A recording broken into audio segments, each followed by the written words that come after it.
तो दोस्तों derivative market काफ़ी इंटरेस्टिंग है, अट्रैक्टिव है, पैसा भी अच्छा खासा, रिस्क लेवल भी रहता है। अगर आप ज़रूरा के अकाउंट होल्डर हैं तो इस वीडियो में हम बताने वाले हैं कि आप अपने F&O future and options account को सेगमेंट को कैसे एक्टिवेट कर सकते हैं। सिंपल प्रोसीजर है, स्क्रीन पे जाके समझाएंगे, लेकिन उससे पहले थोड़ा बेसिक आपको भी बताएंगे। तो आइए शुरू करते हैं।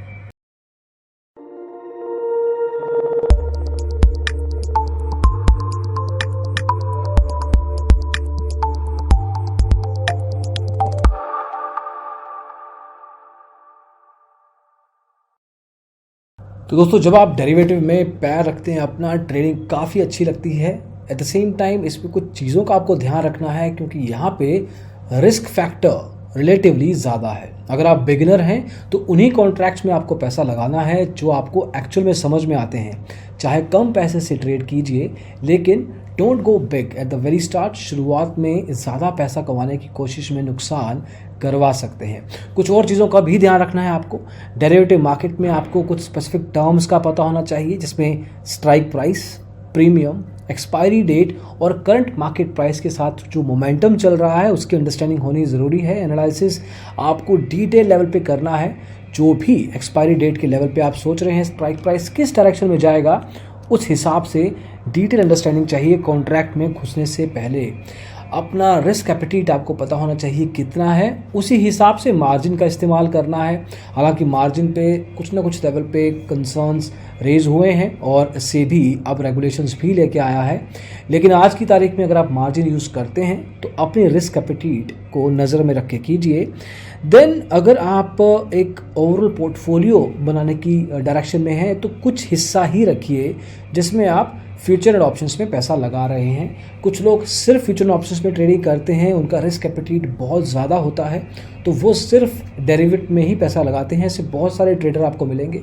लेकिन अगर आप एक पोर्टफोलियो की तरफ जा रहे हैं, पोर्टफोलियो मैनेज करना चाहते हैं खुद का, then you can have a small percentage of future options.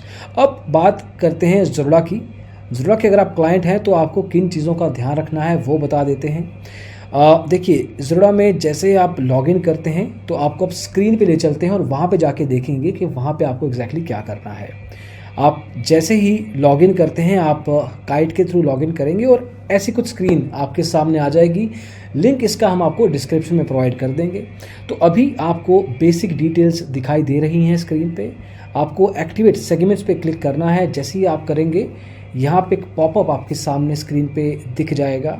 यहाँ पे कुछ स्पेसिफिक आप डॉक्यूमेंट्स अपलोड कर सकते हैं, जिसका आइडिया आपको हम बता देते हैं कि किस तरह के डॉक्यूमेंटेशन आपको अपने सामने रखनी है। प्राइमरीली आपको कुछ इनकम प्रूफ के रूप में अपना बैंक स्टेटमेंट दे सकते हैं पिछले 6 महीने का। अपनी लेटेस्ट सैलरी स्लिप आप प्रोवाइड कर सकते हैं।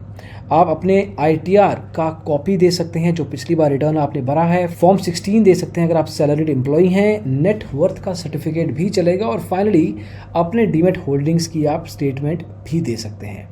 यहाँ पे आपको स्क्रीन पे दिख रहा है जैसे कि आप कौन से स्पेसिफिक सेगमेंट की F&O एक्टिवेट करना चाहते हैं। उसमें NSE BSE है, NSE करेंसी एक्सचेंज या कमोडिटी लेवल पे अगर आप पैसा लगाते हैं वहाँ। तो मान लीजिए कि आपने NSE में एक्टिवेट करना है तो NSE का चेकबॉक्स आपको क्लिक करना है।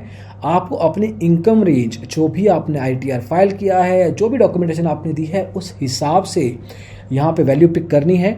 मान लीजिए यहाँ पे आप 10 से 25 लाख की रेंज रखते हैं। उसके कोरस्पॉन्डिंग जो भी आपको अभी लिस्ट में आपको डॉक्यूमेंट्स बताए, उसमें से कोई एक डॉक्यूमेंट आपको यहाँ पे अपलोड करना है।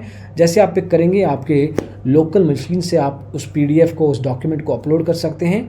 अगर वो PDF या फाइल पासवर्ड के साथ आती है तो वो पासवर्ड आपको यहाँ लिखना है, मेंशन करना है और फिर सबमिट पे टैप कर देना है। इसके टैप होने के बाद आपकी डॉक्यूमेंटेशन से जो भी डिटेल्स आपने दी हैं वो वैलिडेट की जाएंगी इस ब्रोकर के द्वारा, और उसके बाद आपका जो अकाउंट है फ्यूचर एंड ऑप्शंस के लिए एक्टिवेट कर दिया जाएगा। काफ़ी सिंपल प्रोसीजर है।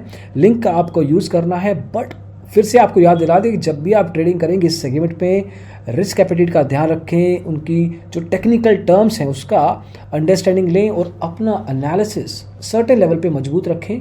ऑप्शन स्ट्रेटजीज़ का भी इस्तेमाल आप कर सकते हैं।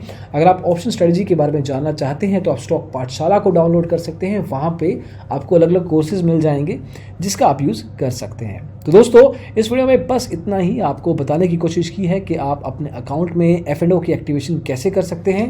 अगर कोई भी अभी भी डाउट है तो आप कमेंट्स में लिख सकते हैं और हम आपको डेफिनेट लेवल पे मदद करेंगे। इस वीडियो को देखने के लिए बहुत बहुत शुक्रिया। पसंद आया हो तो लाइक कीजिए, शेयर कीजिए दोस्तों के साथ और डिजिटल ब्लॉगर को सब्सक्राइब जरूर कीजिएगा। Thank you so much. Bye bye.